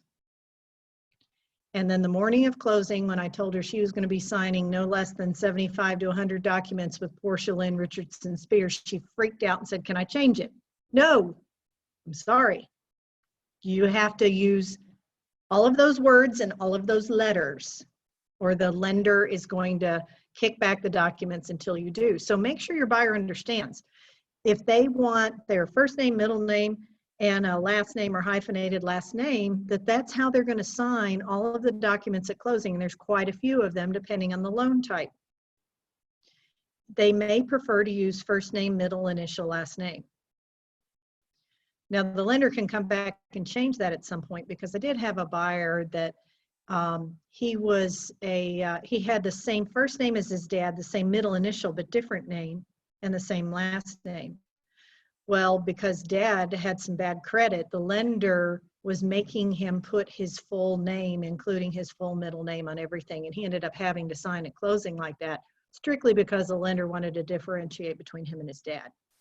So that could happen, but get their name, their email, their mailing address, and their phone number, make something up for the purpose of this. Now, for the purpose of this exercise, you're going to be offering a purchase price of $350,000 with a seller contribution to closing costs of $11,375. This is a real offer that I typed up. I tried and tried and tried to get the seller to not ask for so much in closing costs. But I also called the agent and said, please please ask your seller to not go crazy about this. This is my buyer's request. Please feel free to counter our offer. So we want a closing date. We were making this offer back in February. So pick a February offer date, closing date of March 27th, who the closing attorney is going to be, which is Partnership Title, the law office of Kirsten Howard, earnest money holder, Keller Williams Realty Metro Atlanta, $1,000 in earnest money, 10 days of due diligence, and 3 special steps that you need to put in the contract. One about a home warranty, one about a termite letter, and one about the transfer of all warranties on the property, most particularly the roof warranty. So I want you, there's no right or wrong answers to this when you're typing it. We'll go over this tomorrow, but I want you to give this a shot. The lender will be Navy Federal Credit Union or USAA. It'll be a conventional loan. Now get this, $350 purchase price, she's going to put down $250 in cash. Do the math on the loan to value on your conventional contingency. The interest rate, no more than 3.5%. 28 days for loan approval, 21 days for appraisal. No personal property to be included. The buyer is a client. There's the FMLS number, okay? And I'm gonna send you the lender letter and the disclosures. So. Eileen, are you saying you're gonna send this through email, this worksheet? Brian, I can do this off of the conference call, can I? employees that are Facebook? What? Quarma? Send documents to the attendees. Yeah, you can. So over in where it says group chat, it says file. And if you click file right there,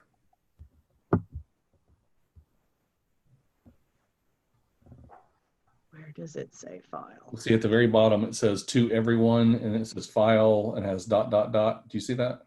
No, you'll have to come in here and show me. I know there's Give a me a way to second. do it. It's in the chat box. Bottom right. I got the group chat box open, but I'm not seeing it because I made it smaller maybe. Hit the chat down at the bottom where the bubble is, not on where your side is. Hit Yeah. that. Or, yes, okay. File. Well, no, that's not it. No?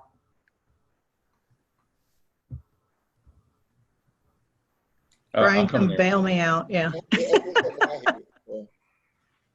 And the second question, Eileen, is how do we send you the homework? Are we going to send it to your email address? No, you're going to keep it, and I'm going to open the call tomorrow with the offer that I wrote, and you're going to grade yourself Okay, and gotcha. ask questions.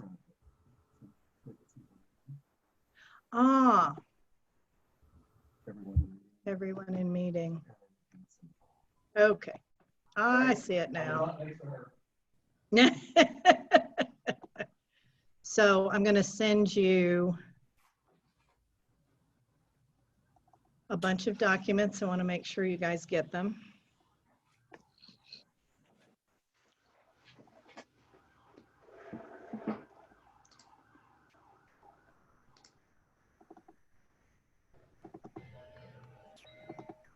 And then I assume that as we get them, we need to be saving them onto our hard drive so that we can pull them up later when we're working. Yeah, I would, yes. Okay. There's the worksheet Ah, there it is. that I just sent you, Okay. the pre-qual letter.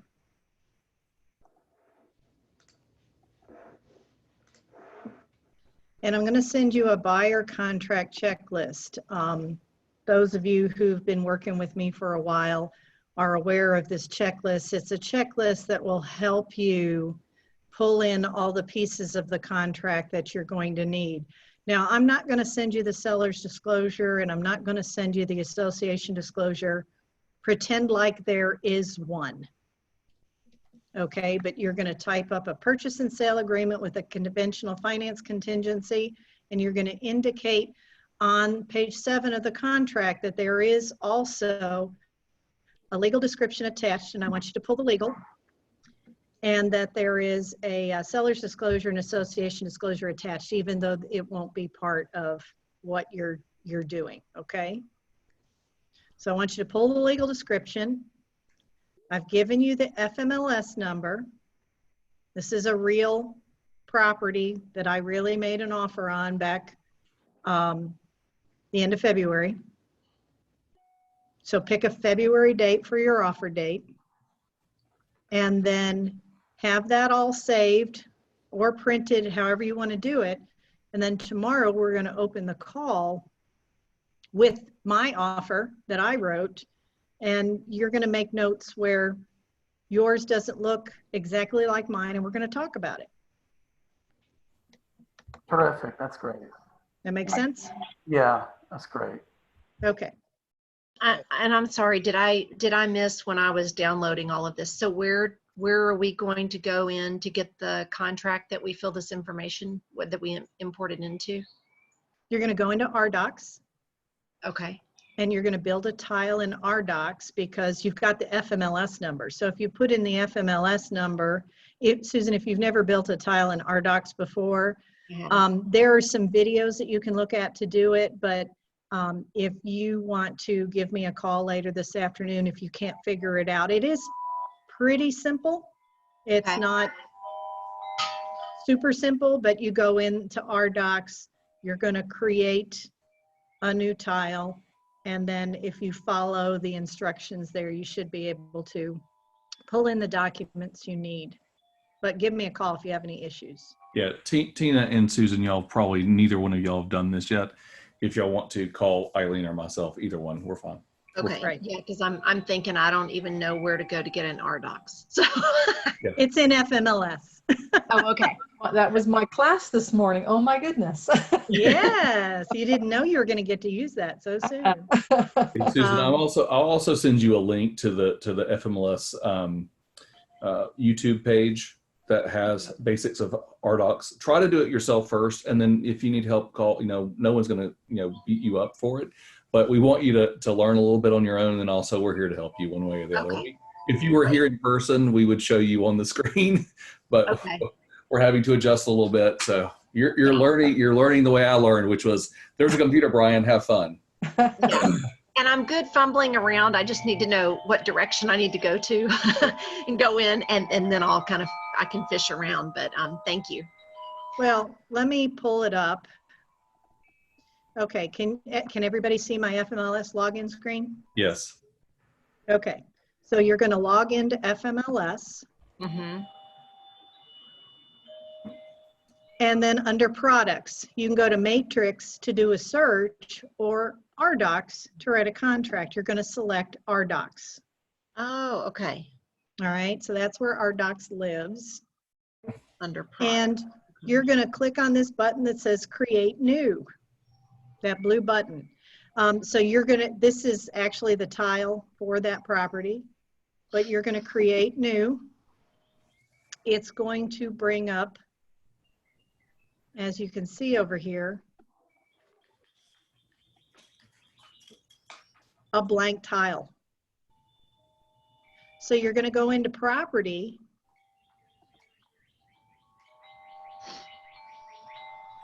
and you're going to put in the multiple listing service number, which is, oops, 6671107. So we're going to go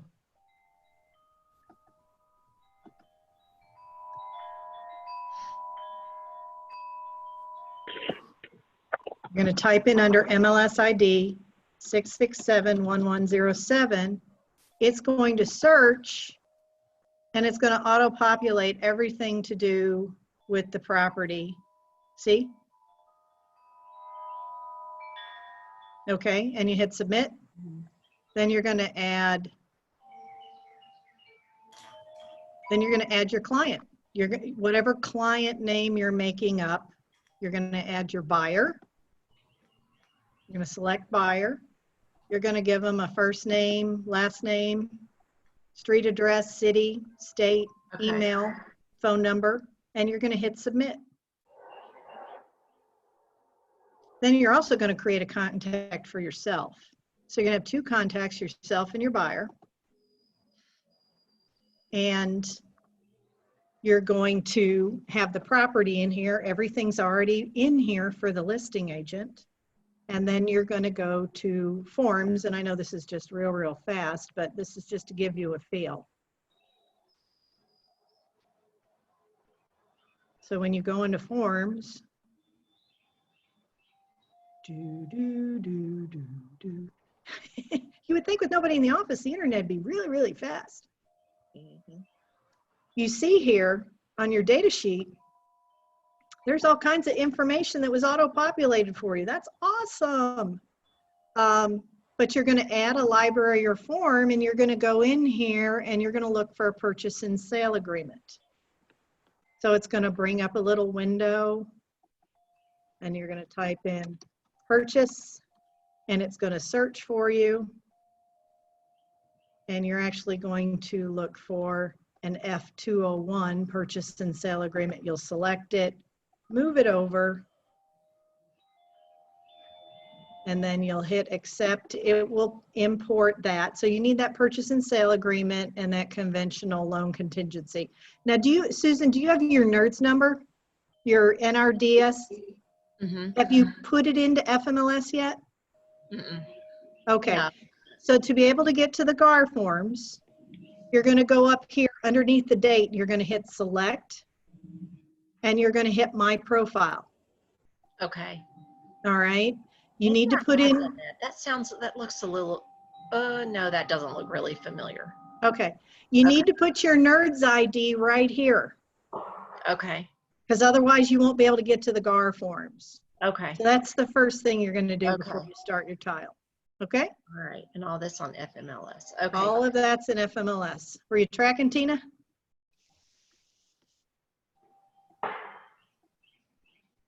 So that's basically what you're going to do. That was a lot in 5 minutes, but that's basically what you're going to do to write your offer. Okay. So, Eileen, without FMLS access, what do we do? Depending on. I'll email you a purchase and sale agreement and a conventional loan contingency, and you'll have to fill it out by hand. Yeah, I have a PDF for her. Thanks. Okay. All right. So any other questions? Yeah, for this one, the most important thing, this is not really how to use RDocs or DocuSign or anything. This is really the desire here is just to know what goes in the forms. That's what's most important right now.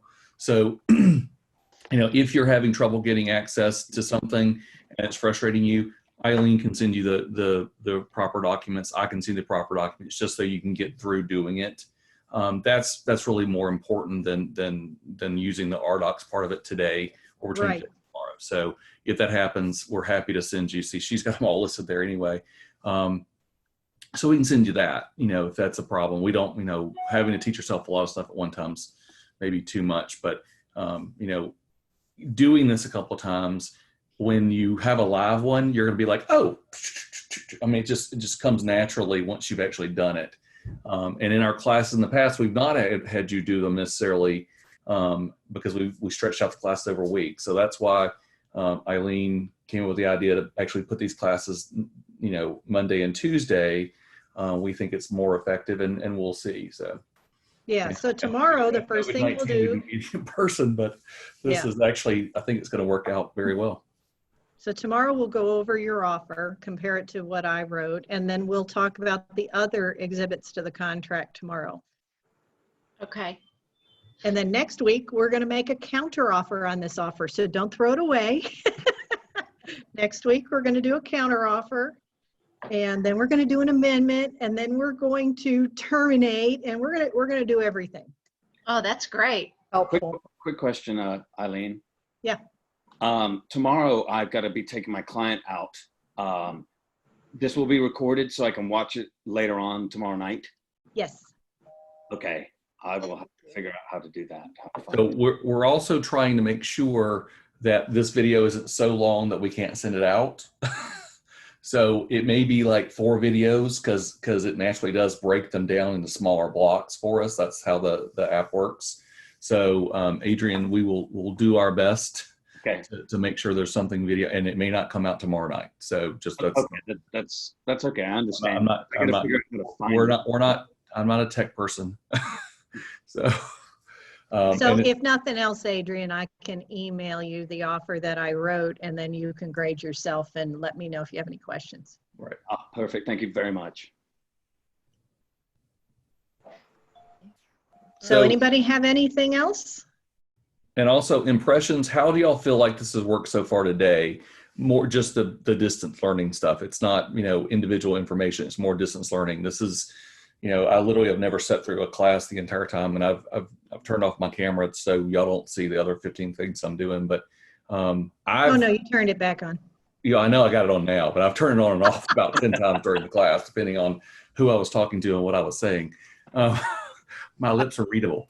So it was really what have y'all thought about just the distance learning part of it so far? I will say personally, I think it was great. With technology, I learn really well by watching someone else do it and, kind of through example that way. So for me, it worked great. Okay. It worked well for me, and I think the pace was really good, and we could ask questions, which is really good, because I compared to the 3-hour FMLS that was just too fast. So this is a great exercise for me to try to use those tools. Good. Yeah. Any other more experienced agents? You've been in the regular classes. What's your impression too? Just more interactive. I like it, and the fact that you're recording it I guess you guys are going to create like a library of these conferences. Or We have a Yes. YouTube page. that makes it even better because it's more interactive and you can see the screen. I mean, the board isn't bad, but you can actually see the screen while you guys are talking. So I think that me too. I agree. I'm looking at her screen now, and it's better than watching it on the big screen. Yeah, you can see it better. It's so hard to see it sometimes here in the office. But the key to all of this is you need to read the contracts. You know, there's a lot of words in there, but you need to read them and you need to understand them, because in the day of e-sign, so many buyers just go in there and they just sign it. They don't know what the heck it says. You need to understand what it says. You need to judge your buyers. You need to decide during a buyer consultation, do you need to go through this contract in a similar manner to what I did, showing them the offer worksheet and saying, this is the information I'm going to be asking you for when we're ready to make an offer on a property, just so you're not surprised. And this is basically what the contract says. A couple of you were able to sit with me in a buyer consultation a couple of months ago, and I went through the purchase and sale agreement probably in about 3 minutes. It's a little fast, but just enough to give them a feel for what it said, and I gave them a copy to take home and read. So when I sent it to them 2 months later in e-sign, they knew what they were signing. Not all buyers are going to give you that opportunity, but again, you need to try to at least help them understand what they're signing, because some people, the minute you send them an e-sign, they'll put on the brakes and they'll go, wait, we didn't talk about this. So you need to be able to talk about it. Okay. Okie dokie. I like it. Okay, good. Well, 1:30 tomorrow, Brian will send out another email.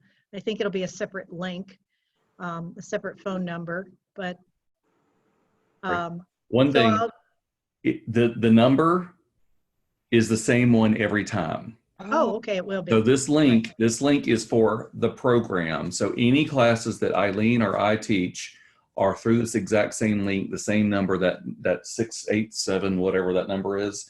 647. Yeah, 6475. Anyway, so it's the same one. We'll send them out every single time, but if you really want to just have it saved as what's my Zoom link for training and stuff, that's it. Sean has a separate Zoom link for his stuff that he does, but this is our link forever and ever and ever. Amen. So anytime we have these sessions, it's the same one. So if like Rita messaged this afternoon and said, hey, can I get in? If you ever, don't have it for the day, remember, it's always going to be the same one every single time. And we're going to do this for the time being, every Monday, 1:30 to 3:30, with the exception of this one segment is going to be a Monday, Tuesday. So the purchase and sale agreement segment, because there's so much to it, will be a Monday, Tuesday consecutive day class. Then next Monday at 1:30, we're going to have another class. And we're going to talk about counter offers and amendments next week on Monday. And the productivity lab classes, the sales classes, are going to be 1:30 on Thursdays. We were doing 1 to 3. Now we're just going to move everything to 1:30 to make it simple, easy, try to keep that time frame. The reason we moved to 1:30 is because there are the 12 o'clock classes that Sean has right now, and also the other class that Eileen offers. So we're moving stuff around. We need your input for this, so feel free to email me or Eileen on the things that you're needing from us. We would love to go back to normal tomorrow, but in the meantime, we're doing the best we can. This Thursday's class is going to be on lead conversion, which is something I cover quite often, but I think it's lead conversion in this environment and what we can do, and like learning to use Zoom with your own clients. Your free Zoom account gives you 40-minute meetings. The only reason why we pay for Zoom is because we need a 2-hour meeting, and you can't record yours. So if you wanted to learn how to set up Zoom accounts to meet with your clients or potential buyers or whatever, just to be able to go face-to-face, you can do that. So that's what this week's class is going to be on. Next week's farming class is going to be a farming class, which I have gotten 2 listings out of farming this month. And we're going live on a listing on Thursday from someone who has to move. They have to go to Boston. So business is not stopping. Business is moving forward, just a little differently. Yeah, and that's Brian's Thursday class. Now I've got a question. What are the other training classes? This is basically the outline I'm going off of. Today is purchase and sale agreements, exhibits, and contingencies, part 1. Tomorrow will be part 2. Then next Monday will be counteroffers, amendments, terminations, and buyer brokerage. The following Monday will be listing agreements with consumer brochures, disclosures, the data entry form. And then the 4th Monday will be special circumstances such as short sales, foreclosures, tax sales, estate sales, as well as condos and leases. And that'll just be a rotation. It'll come back to being live and in person once we get back to things being normal here in the office. But in the meantime, I'm going to continue to teach these interactively on Zoom, even though we're going to save them as recorded sessions. Now, what I want to know from you guys is, I used to do my mastermind on Monday from noon to 1. I can still do that mastermind on Monday from noon to 1. We were thinking about having topics, generally the mastermind was the topic du jour. You could come in and ask any questions you wanted and not worry, because everyone in the room is new. Everyone's got the same question you do. But we can also talk about the buyer consultation or a seller consultation or handling of earnest money. We can do a mock closing, things like that. So if you guys want to also do Monday noon, we can do that. And then we have a half an hour break before 1:30 in the contracts class. I do have a quick question. Do we have a class on how to fill out the green sheets? You don't do green sheets right now. Okay. Green sheets are done for you in the launch program. Oh, okay.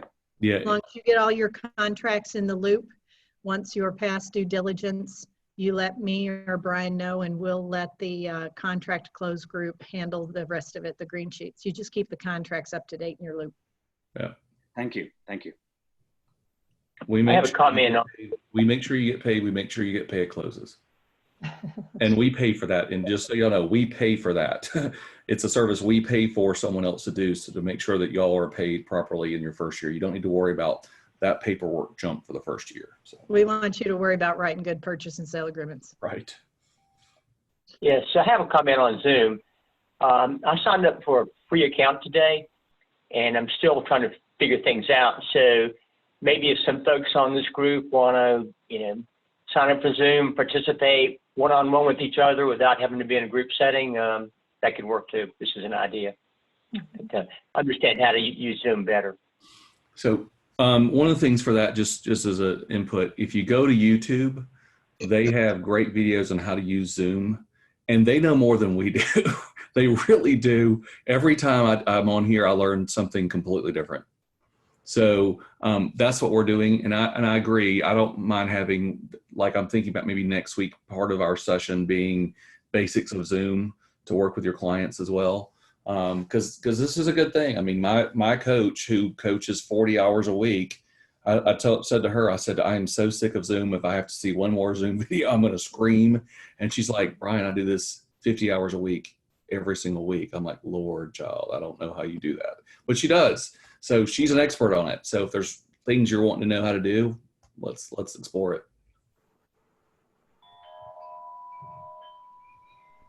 So Susan, maybe later this afternoon, you and I will do just a Zoom call. Okay. See how you do with FMLS and RDocs. Yeah. Okay. So does anybody need anything else? Otherwise, we'll see you tomorrow at 1:30. Tomorrow at 1:30. Okay. Sounds good. Thank you. Go All right. forth and prosper. Thank you both. All right, goodbye. Bye. Okay. All right.